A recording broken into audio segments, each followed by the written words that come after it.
Herkese yeni vlogtan merhaba arkadaşlar. Uzun bir aradan sonra yine ben geldim. En son tatile gitmeden bir gün önce video çekmiştim sanırım. Tatilde hiç çekmedim zaten. Oradan gelince de böyle bir boşladım, yani biraz ara vermek istedim. İyi de oldu. Tatilimizi güzel yaptık, geldik kampta bir 10 gün durmuş olduk, git gel 10 gün yaptık, yani güzel geçti. Oradan gelince de işte tekrar getirdiklerini yerleştir falan derken şimdi Emre ile Efe de köye gitti dün. Biz Ayşe ile yine yalnız kaldık, bir hafta köyde onlar. Böyle uyandık, dün de o yorganı oraya atmıştım, 2 tane de balkonda var. Hatta şöyle göstereyim size. Güneşlendirmek için bunlar benim dolabın üstündeydi. Onları çıkarttım. Şöyle birini oraya attım.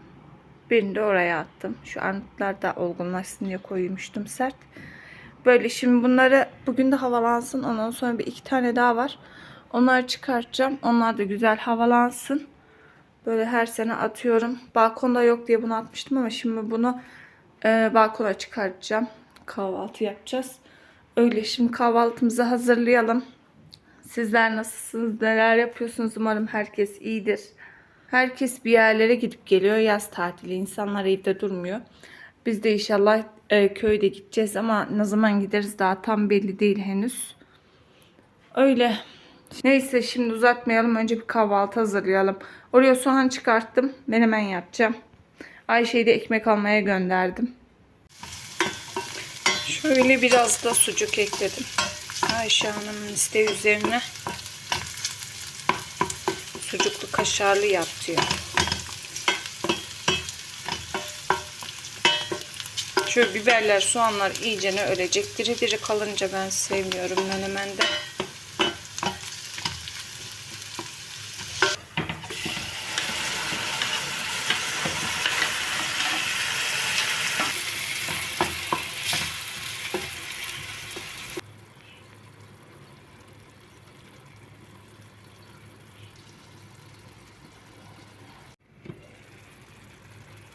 Evet, menemenimiz hazır olduğuna göre bizlere afiyet olsun.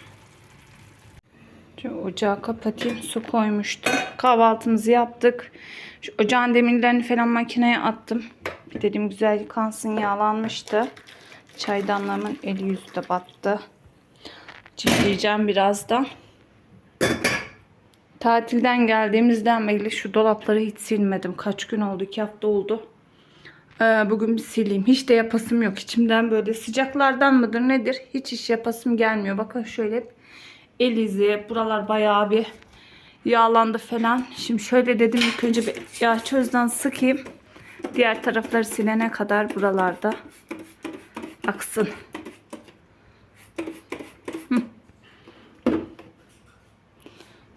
Şöyle şu iç kısımlarına da sıkacağım. Şu arkalar benim suntası süngerle ovalayınca böyle rengi değişti arkadaşlar. Oralar yağ değil, yani böyle sarı gibi duruyor ama boyası kalktı. Orası boyanacak. Bilmiyorum boyanır mı, böyle bakalım. Çok Allah'tan ki gözükmüyor arkada kaldığı için.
Sıcaktır ha Ayşe.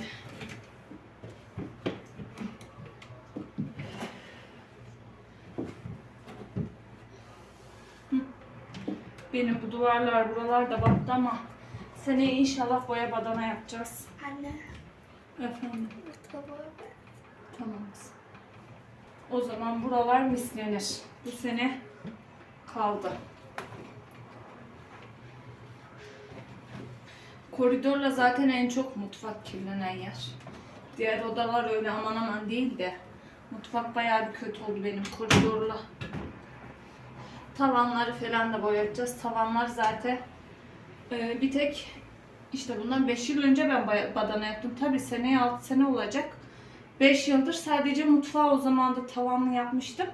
Diğer yerlerin tavanlarını yine boyamamıştık. Bu sefer inşallah tavandan duvarlarını her yer boyanacak bakalım. O da zor oluyor. İçinde eşya varken. Allah'tan benim çok öyle ıvır zıvırım yok diye düşünüyorum.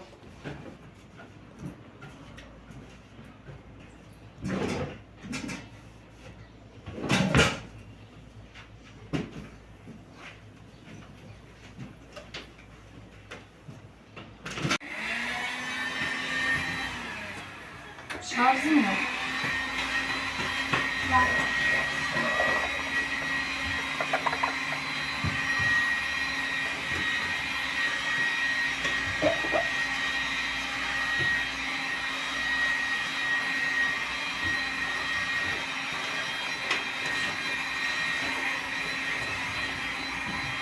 Elimde şöyle porçöz var. Bu şey nedir bunun adı? Bataryalar falan için. Böyle bundan sıktım bir oldum arkadaşlar bakın. Çok güzel parlattı. Şöyle biraz daha beklesin. Ondan sonra güzel olacağım. Dolap kapaklarını sildim. Mis gibi oldu. Altları da sildim arkadaşlar. Ama dolap işlerine falan girmiyorum. Dediğim gibi yüzeysel. Onu biraz daha böyle sonra yapacağım. Köyden geldikten sonra ocağımı tekrar bir aldım. Şimdi şurayı temizleyelim. Şu yağdanlığımın musluğu kırıldı bu arada. Bir bozulmuştu. Sonra Emre yeniden böyle bir musluk almıştı. Bakın şurası çıktı. Yağ böyle tencereye almak için açtım. Elime geldi. Bunu yıkayıp buraya koymuştum ama bu geri kötü oldu. Bunu yıkayıp dolap içine kaldırayım. Yeni bir musluk alıp takmak gerekiyor buna. Bayağıdır da yani Emre alacak da yapacak inşallah. Bidondan kullanıyorum ama bugün belki diğer önceki kullandığım yağdanlığı çıkarırım. Bidondan da olmuyor çünkü. Neyse temizliğe devam edelim. Şöyle elimde şu camlardan var. Bunları ben kamp için kullanacağım. Böyle içine az kullanılan baharatlardan dedim kimyon, karabiber gibi falan. Onlardan koyarım. Böyle kapaklı güzel 4 tane var sanırım. Bir tanesi daha orada. 5 taneydi. Birini ben kırdım. Çok ince bir cam. Bunun için böyle kumaştan çanta gibi bir şey dikeceğim buna. Güzel olur.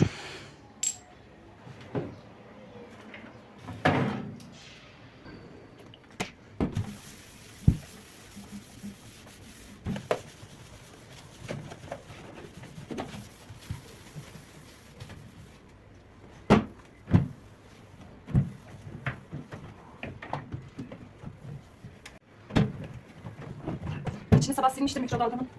O yüzden içini sileceğim şimdi.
Böyle arkadaşlar, mis gibi oldu. Şimdi makineyi boşaltacağım. Makineyi çalıştırmıştım ya. Bitti. Bu arada ben ne aldım? Size göstereyim. Şöyle durun. Hoppala. Kaşık takımı aldım kendime. 12 kişilik. Bakın makineye attım. Dün gelmişti. Hatta önceki gün geldi mi? Günleri şaşırdım. Ya dün ya önceki gün gelmişti. Her neyse. Şu değil. Nerede? Şöyle tatlı kaşığı, tatlı çatalı, bir de çay kaşığı vardı. Böyle 60 parça. Dedim ki, benim şöyle sade düzler vardı.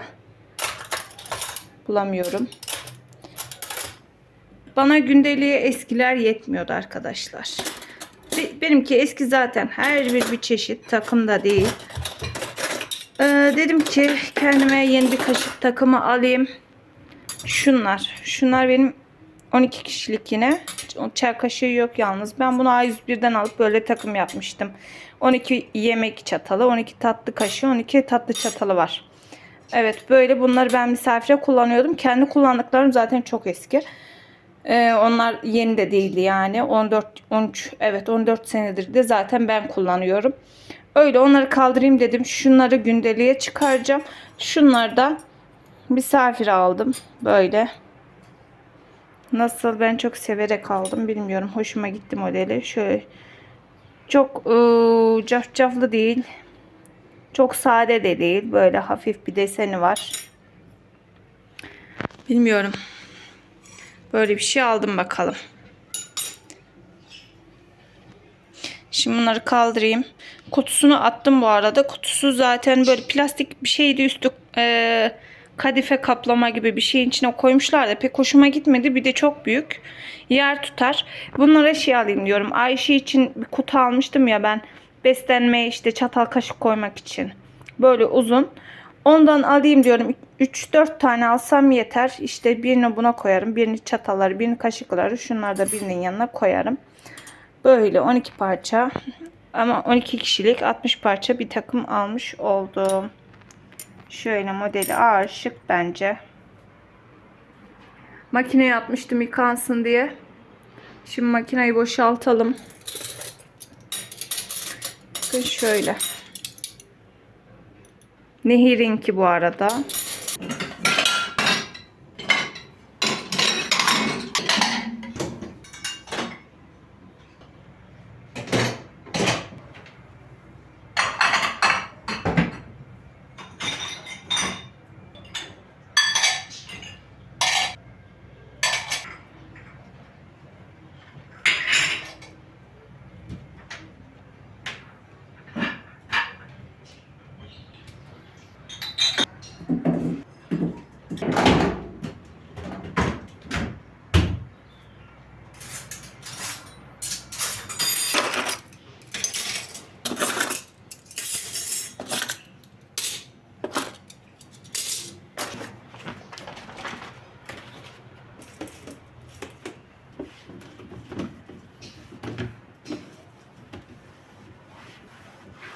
Demin şundan sıktım ya.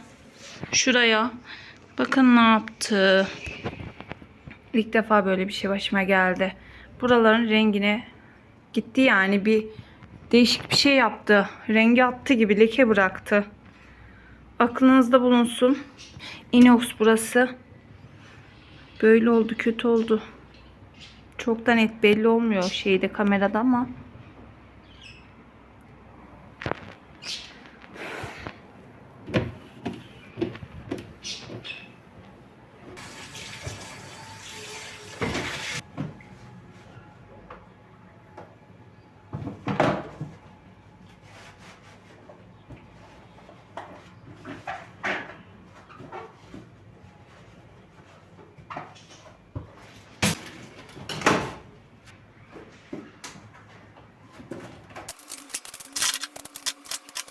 Şimdi şunları bir ayıracağım. İhtiyaca göre eğer yine yetmezse 12 kişilik bunlar, şöyle bakın. Dediğim gibi çoğu zaman yetmiyor genelde. Olmasa şunlardan birkaçı aynı olanları alır tekrar kullanırım. Kalanları da ya bahçeye götürürüm ya köye. Her şekilde değerlenecek yani, yine çöpe gitmeyecek kaşıklar. Şimdi şöyle 12 bunlar. Şunların her biri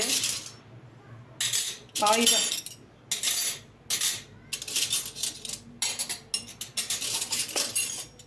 Şundan sanırım 3-4 tane vardı.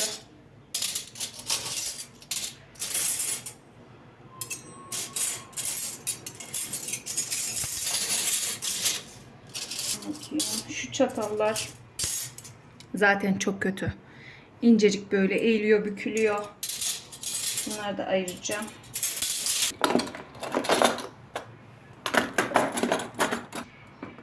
Bunları şöyle koyacağım ya da çatalları üstüne koyalım. Evet, şöyle oldu. Şimdi şuraya şu eskilerden seçip alacağım arkadaşlar. Çünkü gündeliğe bize bu 12 tane çatal kaşık yetmez.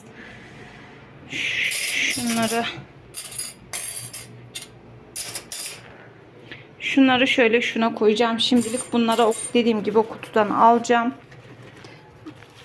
Konsolun içine o şekilde düzenlice koyarım. Şunlar eskiler. Onlardan ayırayım. Yenileri buna dizeyim. Şimdi şöyle buraya koymuştum. Şimdilik şöyle şunun içinde kalsınlar bakalım.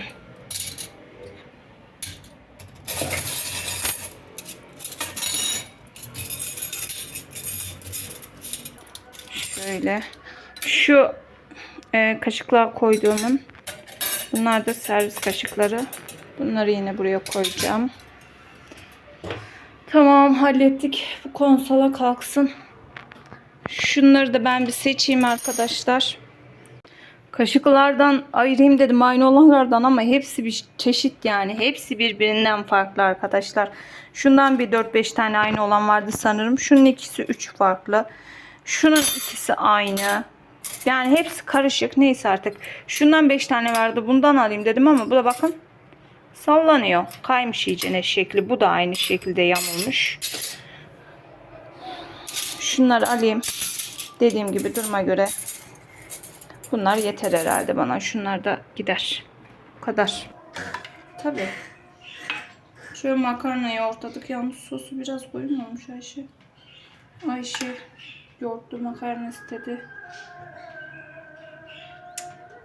Sosunu biraz yoğun olmuş. Neyse.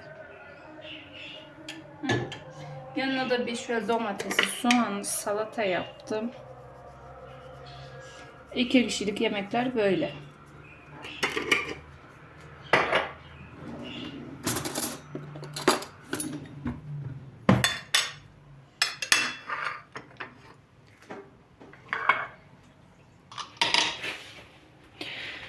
Yemeği yedikten sonra 1-2 saat sonra biz dışarı çıktık arkadaşlar. Parka gittik Ayşe ile. Biraz orada vakit geçirdik. Ondan sonra bir markete uğradım. Şöyle bakın, 10 tane mısır aldım. Tanesi 10 liraydı. Çok aşırı büyük değiller ama şöyle işte, fena değil. Çünkü pazartesi Emre'den pazardan istemiştim. 6 tanesi 100 lira demişti. Belki biraz daha büyüklerdir ama bu da 10 tanesi 100 lira. 11 tane almışım. Böyle 110 lira verdim. Gelince bir haşlayayım dedim. Sonradan gözüm kesmedi. Yarın yaparım bunu. Ben yarın onu haşlayıp buzluğa atacağım. Çoğunu buzluğuna atarım. 1-2 tanesini ayırırım yemek için Ayşe ile. Gerisini hep bıçakla sıyırıyorum. Güzel tane tane yapıp buzluğa atıyorum. Böyle pizzalarda, salatalarda, işte garnitürlü meze falan bir şeyler yaptığımızda salatalarda kullanıyorum her şekilde. Bana bir sene gidiyor. Böyle artık çayımla sizlere de veda edeyim. Çok bir şey çekemedim sanırım bugün. Böyle bayağıdır da yoktum, ara vermiştim. Tekrar inşallah düzenli video